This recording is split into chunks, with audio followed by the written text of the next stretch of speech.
relationship with Steve Harvey, Ricky Smiley, and Cedric the Entertainer as you sit here currently? For 30 years, they're a group. These aren't three random guys. The way that Ricky Smiley kept appearing at all of my auditions is because of Steven said he would tell anybody that, listen, they got a gang on that side. They know what it is. They know who the gang is. Why Earthquake not in movies? 'Cause he's illiterate. He can't read. And they found that out when they gave him a show and put the cards in front of him. Like, all of these dudes are co-entwined and they share secrets, and this is the age of truth. And the truth doesn't need to be scared of the fact that people tell lies. Katt's on drugs. Where are the stories? Why is there no story of anybody who ever sold a drug to me, did a drug with me, was around me when I was inebriated? I got 5 daughters. I got 5 sons. Why would we tell these ridiculous stories? Because it's competition. You feel like, well, why comedy guys can't just get along? Yes. Why didn't you get along with the other teams you were competing against? If you're a Denver Bronco, why you don't get along with the Cowboys? Something wrong with you? But I don't disagree. I don't dislike all the Cowboys. Katt, damn, you like this? No, that's okay, not. What comedians do you like? Did you play against the team? Yes. I've taken 46 comedians with me on the road. 46. Okay. I'm not the comedian you can give that to. I only put on comedians that are funnier than me. Anybody that ever told you differently was a fat Faison liar. There's nobody like me in the business. Faison just caught a stray. Faison said that getting a Netflix special is easy. I have 12 specials. Guess how many Faison got? 0. So why is he allowed to have conversations about real stand-up people? We do not let people who are on the juice discuss real athletes. That's all. As a journalist. That's all. That's all I'm saying. Okay. I don't harbor any resentment to any of these entities because I can't be jealous. I've never seen them have anything that I ever wanted.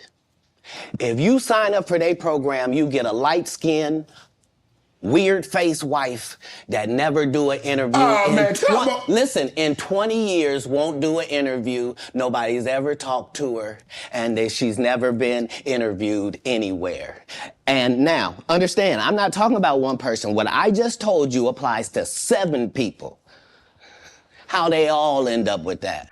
We are barely in the first half of January of 2024, and Katt Williams did an interview on the Shannon Sharpe Show. I know it's not called the Shannon Sharpe Show. I'm not going to call it by his actual name because it just sounds weird to me.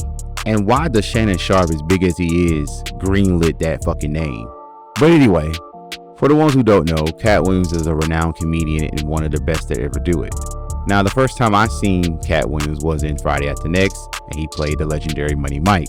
Now, Katt revealed in his interview another comedian, Ricky Smiley, said that he was supposed to be Money Mike and Katt Williams be the Santa Claus character. However, Katt revealed that him and Ricky Smiley, along with 199 others, auditioned for the role of Money Mike.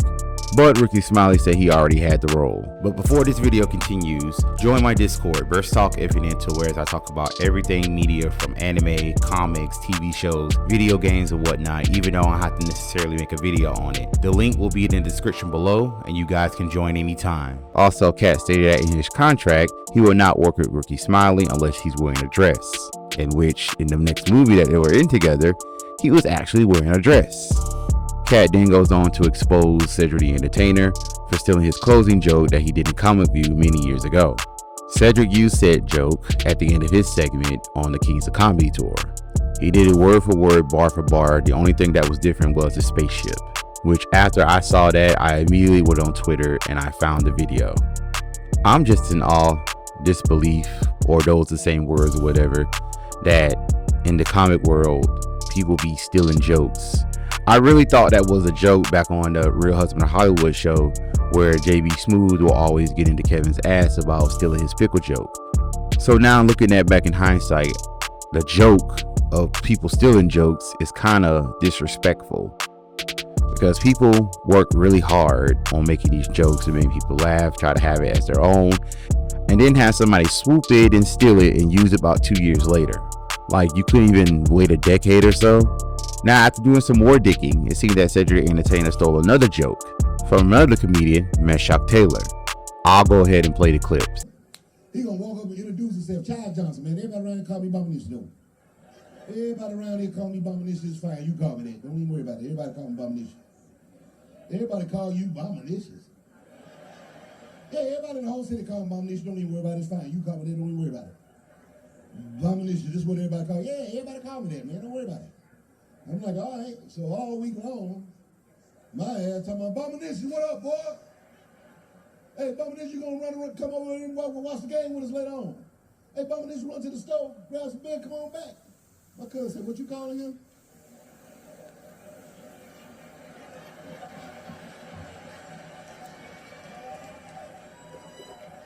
Bombinicious. He said, everybody call him Bombinicious. It's all right for me to call him that.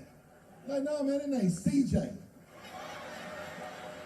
He's saying you can call me by my initials. That's what he said. The only way that I can answer that question is by telling the Bombinicious story. It's a true story. See, there was this white family lived in Mississippi, and they had this man who worked for them occasionally named Bombinicious. Now, he did various small jobs for them on and off for about a week. One night, he had just finished bartending a party, and the lady of the house realized that she didn't have any money. So she said to him, Bombinicious, I want to write you a check, but I don't know how to spell Bombinicious. And he said, well, I've been meaning to talk to you about that. See, when I came to work for you, I told you my name, and then I said, but you can call me by my initials. Katt then goes on to bust out Steve Harvey from things that we already knew, from stealing Mark Curry's jokes, his jealousy towards Bernie Mac, and among other things. And now looking back in hindsight, whatever role that Bernie Mac was in, was there to be in House Party 3, his own TV show, other movies before he died, etc. How limited the role may be, he will still have you laughing your ass off. So for Katt to acknowledge Bernie and give him his flowers, I guarantee you that he earned more respect in the community. Now, since that interview, a lot of comedians have responded. I believe Kevin Hart responded. Cedric Entertainer definitely responded. I don't believe Steve Harvey responded yet. And also Ricky Smiley responded. Everybody thinks that Katt Williams is crazy, but I think that ever since he said all this stuff, receipts and proofs start to pop up online. Because you know folks is going to go digging as soon as he said this stuff. And from what I've seen so far, he has not told one lie yet. And he expressed, like, what does he need to lie for? Or what is there a reason to lie? I felt from him that the one thing that he hates the most is a liar. And I feel the same way. I really hate a pathological liar. Trust me, there are people out there that I know that would just lie for no reason at all. You don't even have to talk to them or say 2 words to them and they just go off lying. And the worst thing that a liar can do is lie right in your face, and the proof is right there.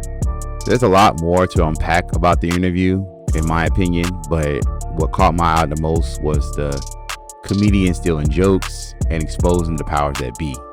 Now, I hope that Katt will be out there safe, because if I aired out dirty laundry like that, they will be coming for him. So I might watch the interview again tonight and might make another video on it.